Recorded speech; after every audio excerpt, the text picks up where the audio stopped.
जय जय श्री राधे श्याम। हरि ओम तत्सत। श्रीमते रामचंद्राय नमः।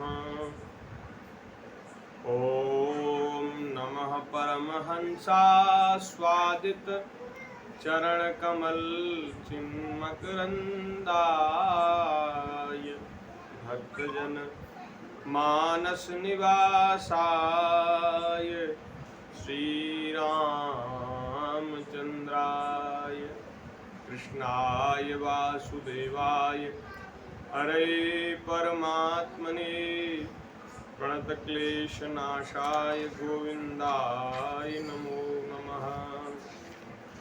नारायणं नमस्कृत्य नरं चैव नरोत्तमं देवीं सरस्वतीं व्यासं ततो जयमुदीरये।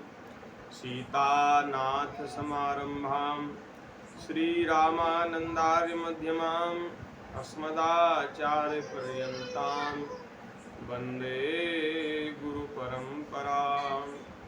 गुरुर्ब्रह्मा गुरुर्विष्णुः गुरुर्देव महेश्वरः गुरुर्साक्षात् परब्रह्म तस्मै श्री गुरुवे नमः। प्रह्लाद नारद पराशर पुंडरीक व्यासाम्बरीश शुक शौनक भीष्म दाल्भ्यान रुक्मांगदार्जुन वशिष्ठ विभीषणादीन पुण्यानिमान् परम भागवतान् नमामि।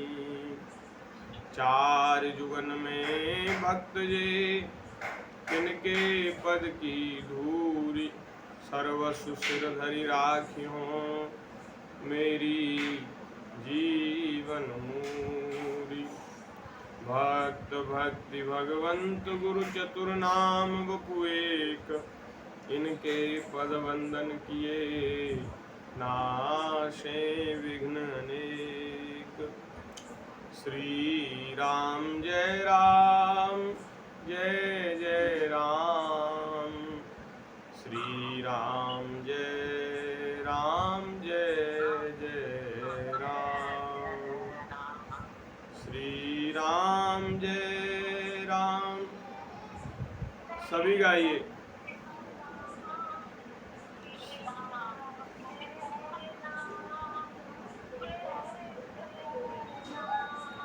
श्री राम जय जय राम। श्री राम जय जय राम। जय राम जय राम।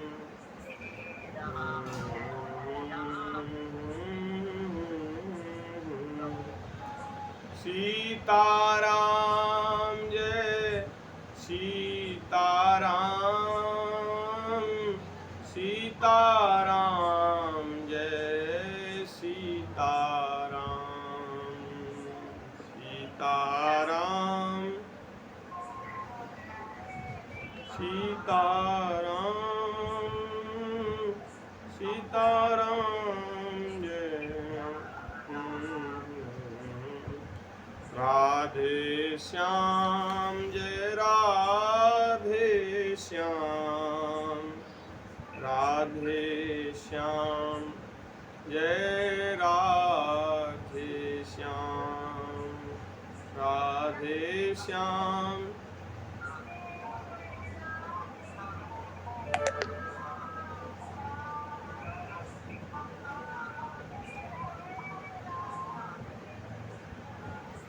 जय जय श्यामा जय जय श्याम। जय जय श्री वृंदावन धाम। जय जय श्यामा।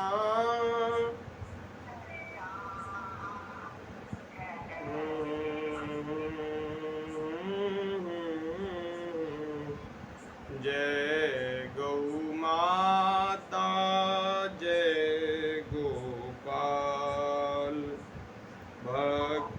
वत्सल प्रभु दीन दयाल।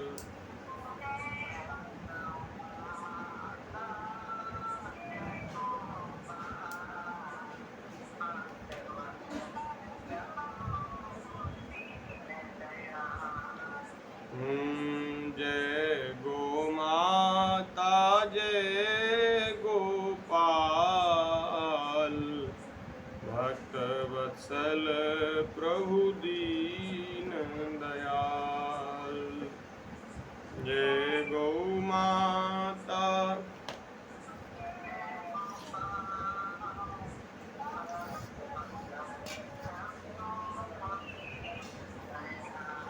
श्री राम जय जय राम, श्री राम जय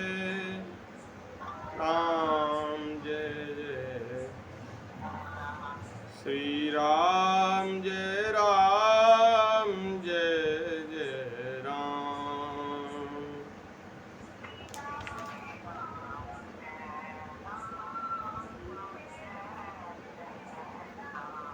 श्री सीता रामचंद्र भगवान की जय।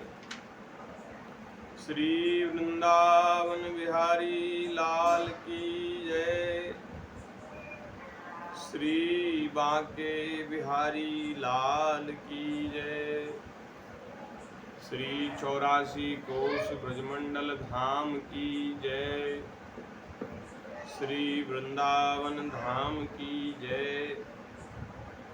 श्री यमुना महारानी की जय।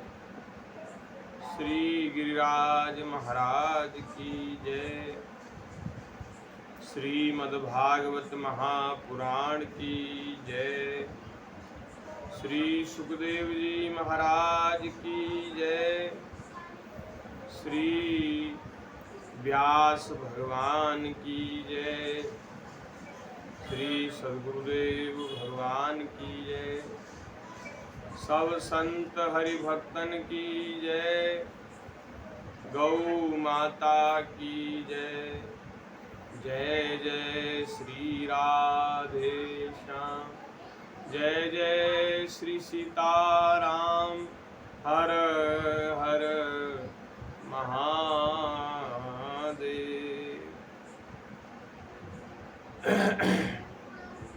नारायण नारायण नारायण, हरि शरणम। भक्तवांछा कल्पतरु, भक्तवत्सल शरणागत वत्सल, दीनबंधु दया सिंधु, असंख्येय कल्याण गुणगण निलय, अकारण करुणावरुणालय, सच्चिदानंद घन मूर्ति आनंद कंद भगवान श्री राधा श्याम सुंदर जी की महती कृपा करुणा से हम सभी को श्रीमद् भागवत जी की मंगलमयी रसमयी विस्तृत व्याख्या श्रवण करने का, चर्चा श्रवण करने का परम दुर्लभ अवसर प्राप्त हो रहा है। ये जो सौभाग्य हम लोगों को प्राप्त हो रहा है, इसका हेतु भगवान की कृपा है। ठाकुर जी की कृपा से, करुणा से हम सभी लोग अपने अपने घरों में बैठकर विज्ञान का सदुपयोग करते हुए भागवत जी की चर्चा श्रवण कर रहे हैं। तो कल जो है श्रीमद् भागवत जी के 6वें स्कंद में 6, 7वें अध्याय की चर्चा हुई, जिसमें बृहस्पति जी के द्वारा देवताओं को त्यागने और देवताओं का विश्वरूप जी को आचार्य के रूप में, गुरु के रूप में वर्ण करने की कथा हम लोगों ने कल श्रवण की। तो जब आचार्य बन गए विश्वरूप जी, तो विश्वरूप जी से देवताओं ने पूछा, बोले महाराज आप हमें ऐसा कोई साधन बताइए, हमें कोई ऐसा अनुष्ठान बताइए जिसके बल से हम लोग असुरों पर विजय प्राप्त कर लें और हमारी जो गई हुई संपत्ति है, गया हुआ जो राज्य है, सुख है, वो हमें वापस प्राप्त हो जाए। हम लोग स्वर्ग के अधिकार को पुनः प्राप्त कर जाएं, ऐसी आप कोई विद्या बताइए। विश्वरूप जी महाराज बड़े विद्वान, बड़े तेजस्वी महापुरुष थे। उन्होंने महाराज एक स्तोत्र का उपदेश देवताओं को किया, जिसको भागवत जी में नारायण कवच कहते हैं। ये कवच ऐसा है महाराज कि जो इसको धारण कर लेता है, यहाँ इसकी महिमा दी गई है कि जो इसको धारण कर लेता है, इसका पाठ करता है, वो महाराज किसी से हारता नहीं, वो उसकी सब जगह विजय होती है। इसको जो धारण करते हैं वो अपने नेत्रों से जिसको देख ले अथवा पैर से जिसको छू दे, वह तत्काल समस्त भय से मुक्त हो जाता है। जो इस वैष्णवी विद्या को धारण करता है, उसे राजा, डाकू, प्रेत, पिशाच आदि और बाघ आदि हिंसक जीवों से कभी किसी प्रकार का भय नहीं रहता। वो महाराज सर्वथा भय मुक्त हो जाता है। इसकी बड़ी महिमा है। तो नारायण कवच का उपदेश किया। अब महाराज नारायण कवच हम सुनाने लग जाए तो बहुत समय लग जाएगा। एक अध्याय में, 8वें अध्याय में पूरे में लगभग इसमें 30-35 श्लोक हैं और इन श्लोकों में नारायण कवच का वर्णन विश्वरूप जी ने किया है। और इसमें महाराज एक विशेष बात आई। एक श्लोक में श्री विश्वरूप जी महाराज कह रहे हैं कि परमर्षि सनत कुमार कामदेव से हयग्रीव भगवान मार्ग में चलते समय देव मूर्तियों को नमस्कार आदि न करने के अपराध से, देवर्षि नारद सेवा अपराधों से, जो भगवत सेवा में अपराध हैं उनसे, और भगवान कच्छप सब प्रकार के नरकों से मेरी रक्षा करें। ये एक श्लोक में ये बात आई कि देवर्षि नारद मेरी सेवा अपराधों से रक्षा करें। तो ये सेवा अपराध क्या होते हैं? तो भागवत जी में ये सेवा अपराध बताए गए हैं। नीचे यहाँ लिखे हैं, कहीं और कहीं किसी ग्रंथ में, पुराण में लिखे होंगे तो वहाँ से इनको यहाँ उद्धृत कर दिया है। अब किसी के मन में ये जिज्ञासा हो सकती है कि भैया ये सेवा अपराध क्या होते हैं? तो ये सेवा अपराध यहाँ उद्धृत कर दिए गए हैं कि इनको आप समझ सकते हैं। तो हमारा विचार है कि सेवा अपराधों को एक बार हम सब लोग श्रवण कर लें, जिससे जाने अनजाने में हमसे भी जो अपराध बनते हैं उनसे हम सावधान होकर के बच सकें। तो सेवा में, भगवान की जब हम सेवा पूजा करते हैं तो उसमें हमें बहुत सावधानी रखनी चाहिए। क्या सावधानी रखनी चाहिए? कि सवारी पर चढ़कर अथवा पैरों में खड़ाऊ पहनकर श्री भगवान के मंदिर में जाना, ये पहला सेवा अपराध है। ये अपराध है, ऐसा नहीं करना चाहिए। मंदिर में खड़ाऊ पहनकर नहीं जाना चाहिए। जूता, चप्पल, खड़ाऊ ये सब मंदिर के बाहर उतार देना चाहिए। और वाहन में चढ़ कर के मंदिर नहीं जाना चाहिए। जैसे हम कहीं किसी तीर्थ में गए तो आजकल तो लोग ये प्रयास करते हैं कि हमारी गाड़ी सीधे बिहारी जी के द्वार तक पहुंच जाए। ये अपराध है महाराज। अरे आप तीर्थ में गए हो और वहां तीर्थ में विराजित देवता का दर्शन आप करना चाहते हो तो भाई कम से कम 100, 200, 500 कदम तो चलकर जाओ। वैसे विधि तो ये है कि जहां आप दर्शन करने जा रहे हैं तीर्थ में, घर से ही पैदल जाओ। पहले हमारे यहाँ तीर्थों में विचरण करने की जो एक प्रणाली थी, पद्धति थी, उसमें पैदल ही दर्शन किया जाता था, पैदल ही सब तीर्थ करने जाते थे।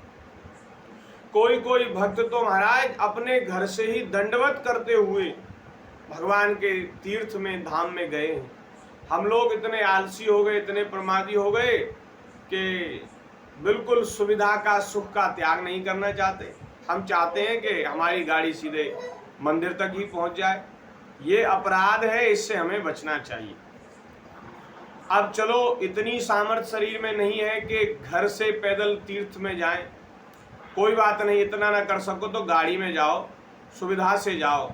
लेकिन तीर्थ में पहुंचने पर जहां आपका निवास है, जहाँ आप रुके हैं वहाँ गाड़ी खड़ी कर दो और तीर्थों में आप पैदल ही घूमो, तीर्थों का दर्शन पैदल करो। खड़ाऊ पहनकर भगवान के मंदिर में मत जाओ, ये पहला अपराध है। दूसरा अपराध क्या है? रथ यात्रा, जन्माष्टमी आदि उत्सवों को न करना या उनके दर्शन न करना। समय समय पर भगवान के जो उत्सव आते हैं उनको जरूर करना चाहिए, न करने से अपराध होता है, दोष लगता है। अथवा आपके घर के सामने से ही कोई भगवान के उत्सव की झांकी निकल रही हो तो उसका दर्शन करना चाहिए। और मंदिरों में जाकर के भी, मंदिरों में जाकर के रामनवमी, जन्माष्टमी, रथ यात्रा का दर्शन करना चाहिए, जरूर करना चाहिए सावधानी से। मूर्ति के, भगवान की जो श्री मूर्ति है उसके दर्शन करके प्रणाम न करना, ये तीसरा सेवा अपराध है। भगवान के विग्रह का दर्शन करो तो प्रणाम करो, जैसा आपका अधिकार है वैसे प्रणाम करो। जैसे माताओं को पंचांग प्रणाम करना चाहिए। पंचांग प्रणाम क्या होता है? मस्तक झुका करके और हाथ जोड़ करके और महाराज भगवान के चरणों में प्रणाम, वाणी से प्रणाम, वाणी से भी हे नाथ आपको हम प्रणाम करते हैं। ये प्रणाम की ये विधि है। जो अष्टांग प्रणाम होता है, जो साष्टांग प्रणाम होता है, तो उसमें मस्तक से, हृदय से और महाराज वाणी से, हाथ से और पेट से, पैरों से, सब तरह से भगवान को प्रणाम किया जाता है। पूरे शरीर से भगवान को प्रणाम किया जाता है। और माताएं साष्टांग प्रणाम न करें, माताएं पंचांग प्रणाम करें, हाथ से, वाणी से, मस्तक से और घुटने मोड़ करके जैसे बैठती हैं ऐसे घुटने मोड़ करके जो सिर झुका करके प्रणाम किया जाता है उसको पंचांग प्रणाम कहते हैं। और जो सीधे लेट करके, डंडे की तरह लेट करके और मस्तक झुका करके, मस्तक पृथ्वी पर रख करके और फिर हाथ जोड़ करके वाणी से भी कह करके जो प्रणाम किया जाता है उसको साष्टांग प्रणाम कहते हैं। तो विग्रह का दर्शन करके प्रणाम जरूर करना चाहिए। हम देखते हैं कि मंदिरों में जब लोग जाते हैं तो केवल हाथ जोड़ लेते हैं और या फिर धरती छू लेते हैं, धरती छू लेते हैं और वह प्रणाम हो गया। नहीं, ऐसे नहीं, आपका अधिकार है, उस तरह से आपको प्रणाम करना चाहिए। साष्टांग प्रणाम करो, पंचांग प्रणाम करो, वाणी से प्रणाम करो, प्रणाम जरूर करना चाहिए। प्रणाम न करने से अपराध लगता है। और चौथा अपराध है अशुचि अवस्था में दर्शन करना। आप पवित्र नहीं हैं, भगवान को प्रणाम करने की स्थिति में नहीं है, तो उस स्थिति में भगवान का दर्शन करना ये अपराध है। पवित्र होकर के भगवान का दर्शन करना चाहिए। पांचवा अपराध है एक हाथ से प्रणाम करना। प्रणाम हमेशा दोनों हाथ से करना चाहिए। अपने बड़े लोग होते हैं, अपने जो पूज्य जन होते हैं उनको भी दोनों हाथ से पैर छू करके प्रणाम करना चाहिए। एक हाथ से प्रणाम करना ये अपराध है। भगवान को दोनों हाथ जोड़ करके प्रणाम करना चाहिए। और छठा है परिक्रमा करते समय भगवान के सामने आकर कुछ न रुककर फिर परिक्रमा करना, अथवा केवल सामने ही परिक्रमा करते रहना, गोल गोल घूमते रहना। और या फिर परिक्रमा कर रहे हैं तो भगवान के सामने आकर न रुकना, ये अपराध है। जब हम परिक्रमा करते हैं तो एक बार भगवान के सामने रुकना चाहिए, भगवान को प्रणाम करें, फिर दोबारा दूसरी परिक्रमा शुरू करनी चाहिए। इस तरह से सातवां है श्री भगवान के विग्रह के सामने पैर पसार कर बैठना। पैर पसार कर भगवान के सामने नहीं बैठना चाहिए। मंदिर में गए हैं तो पालती मार करके बैठना चाहिए। श्री भगवान के विग्रह के सामने दोनों घुटनों को ऊंचा करके उनको हाथों से लपेट कर बैठ जाना। जैसे बैठ गए तो पालती मार के बैठे बैठे देर हो गई, अब पैर दुखने लगे तो घुटने मोड़ लिए, ऊंचे कर लिए और उनमें हाथ लपेट करके बैठ गए। ये अपराध है, ऐसे नहीं बैठना चाहिए। श्री भगवान के श्री विग्रह के सामने लेटना अथवा सोना, ये 9वां अपराध है। लेटना सोना नहीं चाहिए। श्री भगवान के श्री विग्रह के सामने भोजन करना ये भी अपराध है, भोजन नहीं करना चाहिए। श्री भगवान के श्री विग्रह के सामने झूठ बोलना, झूठ नहीं बोलनी चाहिए। अब देखो, वैसे तो हमारे जो घरों में ठाकुर जी विराजे हैं ना, वो भी साक्षात भगवान है, प्रभु है। अगर भगवान है तभी तो हम उनकी सेवा करते हैं, भगवान नहीं है तो फिर भैया क्यों सेवा करते हो? उनको हमने भगवान माना है, ये माना है कि साक्षात विराजमान है, तो साक्षात विराजे हैं तो उनके सामने भी सावधानी रखनी चाहिए। भगवान के सामने भोजन करना, भगवान के सामने लेटना, ये निषेध किया गया, मना किया गया है। तो भगवान को पर्दा लगा करके, ठाकुर जी का जो श्री विग्रह है उसको पर्दा लगा करके ही भोजन और लेट शयन करना चाहिए। ठाकुर जी को पर्दा हो गया, अब ठाकुर जी विश्राम करें, उस समय भोजन कर लो और लेट जाओ, सो जाओ। अगर जैसे किसी के घर में इतनी जगह नहीं है कि वो मंदिर अलग से बना सके तो उनके लिए, और ठाकुर जी का मंदिर अलग है तो फिर तो आपका जो भोजन करने का जो जगह है वहाँ भोजन करो, जहाँ लेटने की जगह है वहाँ लेटो। तो अगर भगवान का मंदिर घर में ऐसी जगह पे है जहाँ हमें बैठना पड़ता, लेटना पड़ता है, तो वहाँ भगवान को पर्दा लगा करके फिर लेटना और भोजन करना चाहिए। और भैया झूठ तो कहीं बोलना ही नहीं चाहिए, चाहे भगवान श्री विग्रह ठाकुर जी का सामने हो अथवा न हो, झूठ बोलना तो पाप है ही। लेकिन भगवान के विग्रह के सामने झूठ बोलना ये सेवा का अपराध है, झूठ नहीं बोलना चाहिए। भगवान के विग्रह के सामने जोर से बोलना, जोर से बातचीत भी नहीं करनी चाहिए।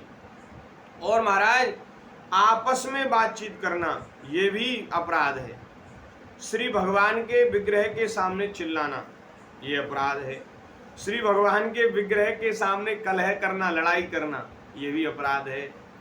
श्री भगवान के श्री विग्रह के सामने किसी को कष्ट देना, पीड़ा देना ये भी अपराध है। और महाराज भगवान के विग्रह के सामने किसी पर अनुग्रह करना, कृपा करना ये भी अपराध है। अनुग्रह करना माने, अरे अनुग्रह करने वाले, कृपा करने वाले तो यहाँ विराजे हैं।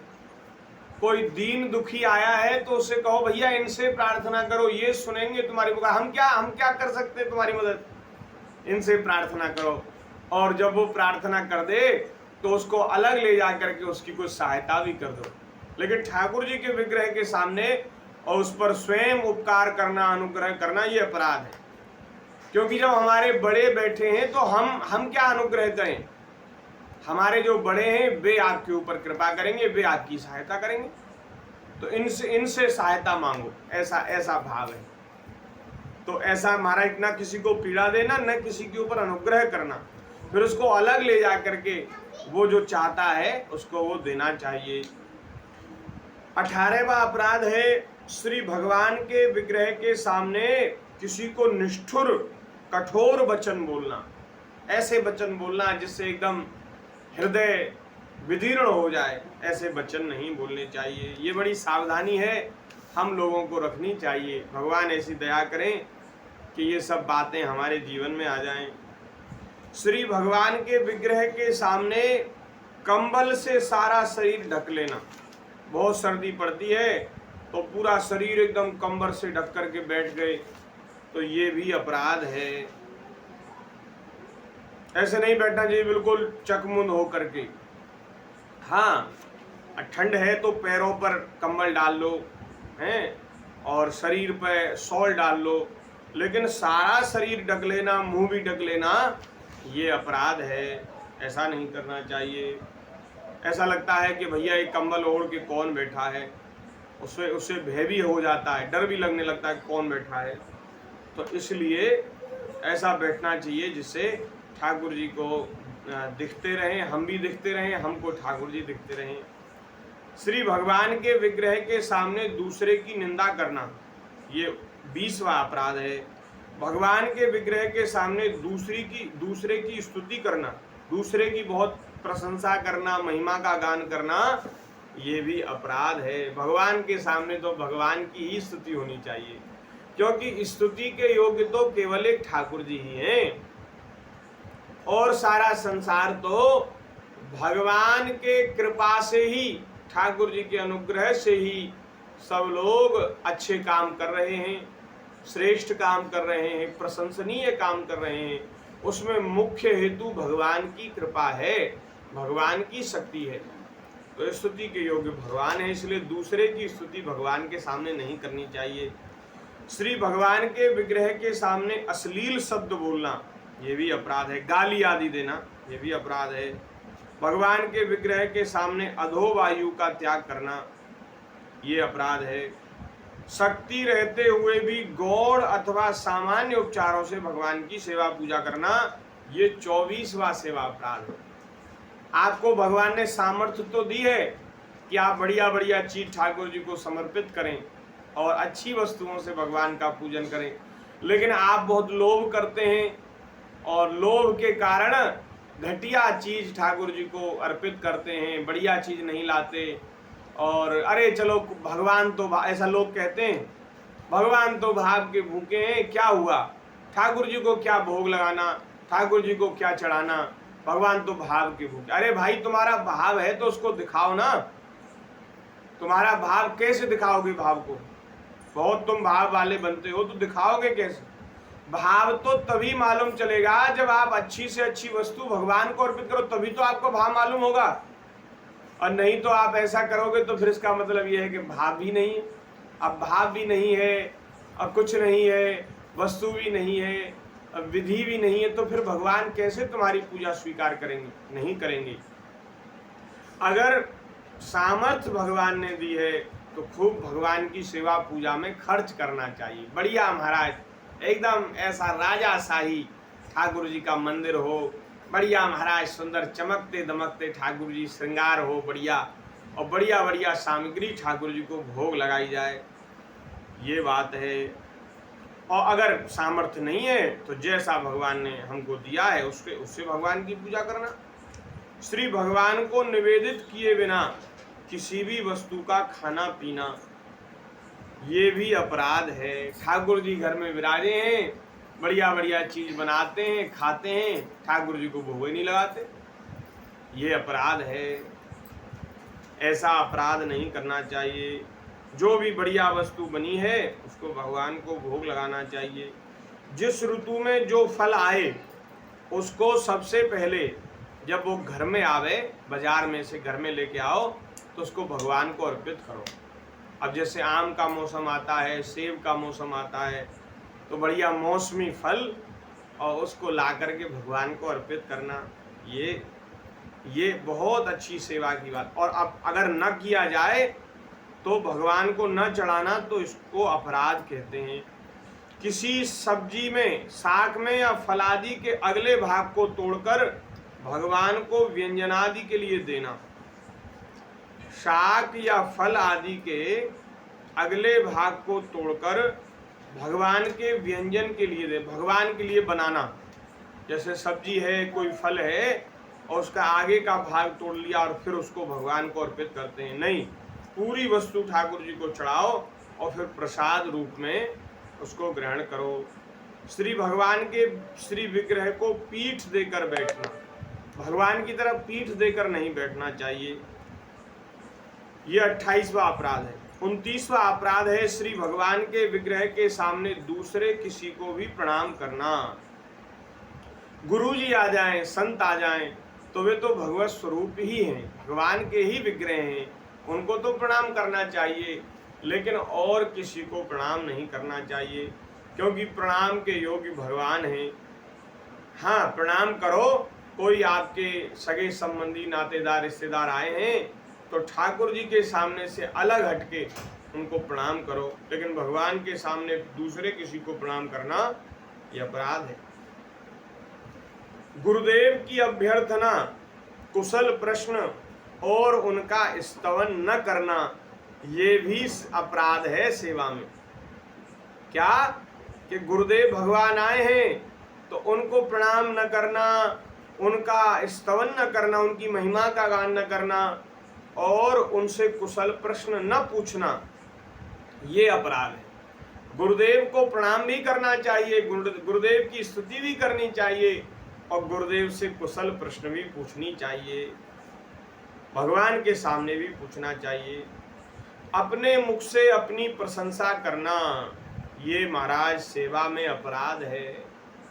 अपने मुख से अपनी प्रशंसा करना ये केवल भगवान के सामने नहीं, ये हमेशा हर जगह ये तो अपराध ही है। ऐसा नहीं करना चाहिए भैया। हम तो ऐसा समझते हैं कि अपने मन में कोई गुण भी समझना, अपने भीतर कोई गुण का अनुभव भी करना, ये भी दोष है। हम में जो कोई विशेषता है, हम में जो कोई गुण है, वो भगवान के अनुग्रह से है, ठाकुर जी की कृपा से है। हम में क्या है? अरे जब भगवान की कृपा नहीं थी, संतों का सानिध्य नहीं था, तो हमारा जीवन कैसा था? देख लो अपना अपना जीवन। और भगवान की कृपा से, संतों की अनुग्रह से जीवन थोड़ा संभला है, हम लोग संभले हैं। तो बताओ फिर वो गुण किसके हुए? वो गुण भगवान के हैं, ठाकुर जी की कृपा से कोई बात आई है।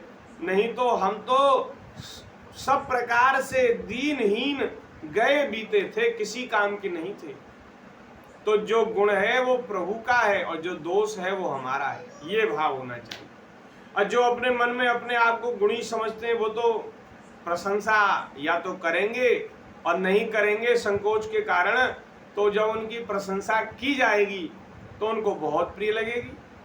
तो ये जो प्रशंसा प्रिय लगना, कोई आपका बहुत महिमा मंडन कर रहा है तो ये उस समय बहुत महाराज एकदम प्रसन्नता में भर जाना, अहंकार में भर जाना, ये भी महाराज दोष है। ऐसा नहीं होना चाहिए।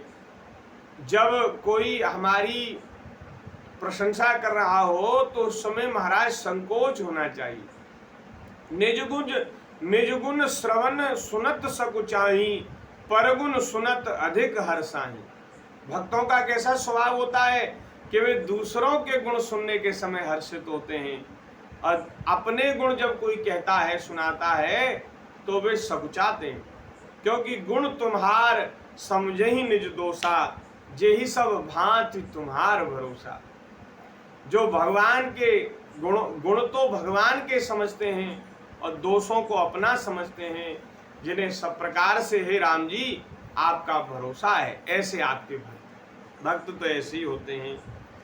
तो अपने मुख से अपनी प्रशंसा करना ये अपराध है।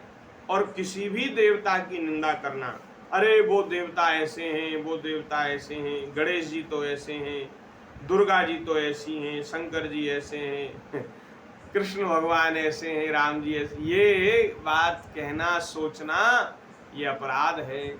सब देवता भगवान के ही अंग हैं।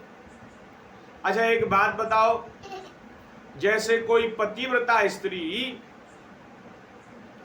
अपने पति की ही सेवा करे और पति को महाराज सब कुछ माने, सर्वस्व माने, और रात दिन अपने पति को प्रसन्न करने में लगी रहे, लेकिन उसके जो सास, उसके जो माता पिता हैं, पति के जो मैया बाप हैं, भाई बहन हैं, नातेदार रिश्तेदार सगे संबंधी हैं, उनको न पूछे, उनसे बिल्कुल बात न करे, व्यवहार न करे, तो बताओ कोई अच्छा व्यक्ति, सज्जन व्यक्ति कोई प्रसन्न होगा? रात दिन आप अपने पति की सेवा करो, लेकिन अगर आपके पति अच्छे व्यक्ति हैं, सज्जन व्यक्ति हैं, तो वे ये इस आपकी सेवा से प्रसन्न नहीं होंगे। वो तो यही चाहेंगे कि तुम जैसा आदर मेरा करती हो वैसा ही आदर मेरे माता पिता का करो, वैसा ही प्रेम तुम मेरे सभी सगे संबंधियों से करो, आदर करो, सबकी सेवा करो, सबका सत्कार करो। हाँ, केवल पतिव्रता स्त्री का एक गुण होता है कि वो सेवा सबकी करती है, आदर सबका करती है, लेकिन अपने प्राणों को अपने पति के चरणों में ही समर्पित करती है। वो चाहती अपने पति से ही है, उसकी कोई इच्छा होती है तो किसी दूसरे से नहीं मांगती, अपने पति से कहती है। वो आश्रय अपने पति का रखती है, भरोसा अपने पति का रखती है। यही महाराज पतिव्रता स्त्री का जो लक्षण है, गुण है, यही हम लोगों में होना चाहिए, भक्तों में, साधकों में यही गुण होना चाहिए। हम देवताओं का सबका आदर करेंगे, सत्कार करेंगे, सबकी सेवा करेंगे, हैं, समय समय पर सबका पूजन भी कर लेंगे, लेकिन हमें भरोसा हमें आश्रय भगवान का ही रखना है, ठाकुर जी का रखना है। श्री सीताराम जी का, अथवा श्री राधा कृष्ण जी का, अथवा श्री लक्ष्मी नारायण भगवान का, अथवा श्री गौरी शंकर भगवान का। भगवान तो यही हैं, और तो सब देवता हैं। भगवान तो एक ही होते हैं, और भगवान के स्वरूप में अनेकों देवता हैं, तो वे भी हमारे भगवान के सब परिवारी जन हैं, तो इसलिए उनका आदर करना है। और राम कृष्ण नारायण में तो कोई भेद नहीं है। नारायण भगवान ही समय समय पर अवतार लेते हैं, अपने भक्तों की रक्षा करते हैं, गाय का, देवताओं का, साधुओं का हित करते हैं। वे कभी राम बनकर आते हैं, कभी कृष्ण बनकर आते हैं, और सृष्टि के संहार के समय वे ही भगवान शिव रूप धारण करके सृष्टि का संहार करते हैं। ब्रह्मा विष्णु महेश तो एक ही है। भगवान ने ही ये तीनों जो स्वरूप हैं, ब्रह्मा जी, विष्णु भगवान, शंकर जी, ये तीनों एक परमात्मा की ही अभिव्यक्ति है। एक श्री नारायण भगवान ही तीन स्वरूप में विभक्त हो गए, तो उनमें तो कोई भेद है ही नहीं। और जो देवता हैं वे भगवान के परिवार के जैसे हैं, तो उन सब का आदर करना है, उन सब की पूजा। और भैया कुछ ना बने, सेवा पूजा ना बने तो किसी की निंदा मत करो, ये बात है। यहाँ कहा गया है किसी दूसरे देवता की निंदा करना ये सेवा अपराध है। सेवा पूजा तो करते हो, लेकिन सेवा में अपराध करते हो, तो भैया ऐसी सेवा से हमारे जो सेव्य हैं, हमारे जो स्वामी हैं, वो प्रसन्न नहीं होंगे। सेवा हमें हमेशा सावधानी पूर्वक करनी चाहिए। ऐसे नहीं देखा देखी साधे जोग, और छीजे काया बाड़े रोग। देखा देखी करना है, किसी से प्रतियोगिता करनी है, किसी को नीचा दिखाना है, किसी को ये करना है, तो ये जो इस तरह से जो सेवा की जाती है वो सेवा नहीं है। वो उससे भगवान प्रसन्न नहीं होते, उससे भगवान और नाराज हो जाते हैं। तो सेवा हमेशा सावधानी पूर्वक, विवेक पूर्वक करनी चाहिए। सेवा कैसे करनी चाहिए? एक बार महाराज एक किसी सज्जन के यहाँ उसके गुरुजी आए। तो गुरुजी आए थे तो उस समय गर्मी का समय था, तो वो शिष्य बड़ा प्रसन्न हुआ और उसने महाराज गुरुजी को रहने के लिए छत के ऊपर जो कमरा बना था वहाँ स्थान दिया, और महाराज वहाँ सब प्रकार से ठंडे जल की व्यवस्था करी। वो महाराज कई घड़े, नए घड़े, कोरे घड़े लाया, और उन कोरे घड़ों को महाराज रात्रि में वह जल से भर देता था, और उस पर बढ़िया कपड़ा लपेट कर वह खुले आकाश के नीचे उनको रखता था। और वे महाराज दिन में, रात में जब ठंडे हो जाते तो दिन भर उनको छाया में रख करके उनसे ही गुरुजी को स्नान कराना, गुरुजी को जल देना, और गुरुजी के व्यवहार का सब काम उन्हीं जल से करता था। बहुत महाराज प्रेम से उसने सेवा करी, गुरुजी बड़े प्रसन्न हुए। उसका एक पड़ोसी था, वो पड़ोसी ने भी देखा कि भैया इसने तो बड़ी सेवा करी है गुरुजी की, मैं भी सेवा करूंगा। ऐसे ही तो उसने भी अपने गुरुजी को बुलाया।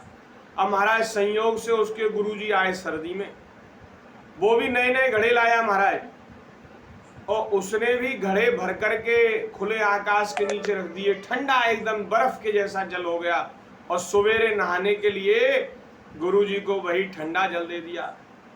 ओहो महाराज, और उसके गुरुजी तो आए थे गर्मी में, इसलिए उसने ठंडा किया जल, लेकिन इसको तो विवेक का आश्रय लेकर के गर्म जल देना चाहिए था। लेकिन इसका हमारा भाव तो था नहीं सेवा में, केवल होड़ करने के लिए, केवल ये दिखाने के लिए, करे तुमने सेवा की तो हम क्या कोई कम है, हम भी अपने गुरुजी की सेवा करेंगे। तो महाराज ठंडे 2-4 घड़े गुरुजी के ऊपर डाल दिए। गुरुजी बेचारे बड़े बूढ़े थे, और सवेरे सवेरे उनका शरीर जम गया, जकड़ गया महाराज, उनको अस्पताल ले जाना पड़ा। लो, तो भैया इस प्रकार की सेवा जो है, जो सेव्य को कष्ट प्रदान कर दे, जिसकी सेवा कर रहे हैं वो बेचारा दुखी हो जाए हमारी सेवा से, तो ऐसी भी सेवा नहीं करनी चाहिए। सेवा हमेशा सावधानी से करनी चाहिए। तो ये 8वें अध्याय में जो नारायण कवच का उपदेश दिया गया, उसमें ही सेवा अपराधों की चर्चा हुई। तो मैंने कहा ये सब सेवा अपराध एक बार हम चर्चा कर लेंगे तो सब लोगों को बड़ा लाभ हो जाएगा, इससे हम थोड़ी कुछ सावधानी तो अपने जीवन में ला सकते हैं। श्री वृंदावन बिहारी लाल की जय। अब आगे जो समय बचा है उसमें आगे की चर्चा करके हम अपने वाणी को, अपने समय को सार्थक करेंगे। 9वें अध्याय में श्री सुखदेव जी महाराज परीक्षित जी से कह रहे हैं, परीक्षित ये जो विश्वरूप जी थे ना, ये इनकी माता असुर कुल की थी। इनकी माता का नाम रचना था और वो असुर कुल की थी, ये चर्चा हमने कल की। तो महाराज असुर इनके मामा हुए, असुरों की बहन थी, तो असुर इनके मामा हुए, ये भांजे हुए। तो मामा महाराज भांजों पर बड़ा स्नेह करते हैं। ये तो 2 मामा ऐसे हो गए जिन्होंने मामाओं को बदनाम कर दिया, नहीं तो मामा बड़े अच्छे होते हैं बेचारे, खूब महाराज देते लेते आदर करते हैं। एक महाराज एक मामा हुए कंस, और उसने महाराज भांजे को बड़ा कष्ट दिया, श्री कृष्ण भगवान को। उसने भी महाराज खूब उपाय लगाए, युक्ति लगाई कि कैसे भी कृष्ण भगवान का वध कर दें, उसने बड़ा कष्ट दिया। और एक मामा हुआ शकुनी, उसने महाराज अपने सब भांजों को मरवा डाला। ये 2 मामाओं ने मामा का नाम खराब कर दिया, नहीं तो मामा बेचारे खूब सेवा सत्कार अपने भांजों का करते हैं। तो अब ये भांजे महाराज विश्वरूप जी, इनको अपने सगे संबंधियों से बड़ा प्रेम था, तो यज्ञ करते समय, हवन करते समय कुछ आहुतियां ये अपने मामाओं के नाम से भी दे देते थे। यज्ञ तो हो रहा है देवताओं के यहाँ स्वर्ग में। हाँ, ये नारायण कवच से जब देवता सुरक्षित हो गए तो उन्होंने महाराज असुरों से युद्ध किया और असुरों पर विजय प्राप्त की और वे स्वर्ग में पुनः स्थापित हुए, ये बात। और फिर आगे जब वे स्वर्ग में स्थापित हो गए तो आचार्य तो विश्वरूप जी थे ही, वो रोज यज्ञ करते थे, तो यज्ञ में आहुति असुरों को दे देते थे। तो ये बात जब इंद्र को पता चली तो इंद्र को महाराज बड़ा क्रोध आया कि देखो, रहते हमारे यहाँ हैं, खाते हमारे यहाँ का हैं, और महाराज आहुति वहां देते हैं, असुरों के लिए देते हैं। तो इंद्र ने तुरंत क्रोध में भरकर बड़ी फुर्ती से विश्वरूप जी का सिर काट दिया, सिर अलग कर दिया, मार डाला महाराज। ये आचार्य थे, गुरु थे और ब्राह्मण थे, लेकिन इंद्र ने महाराज, ये ऐसे देवता होते हैं, इंद्र ने उनको मार डाला। तो अब महाराज इंद्र को लगी ब्रह्म हत्या।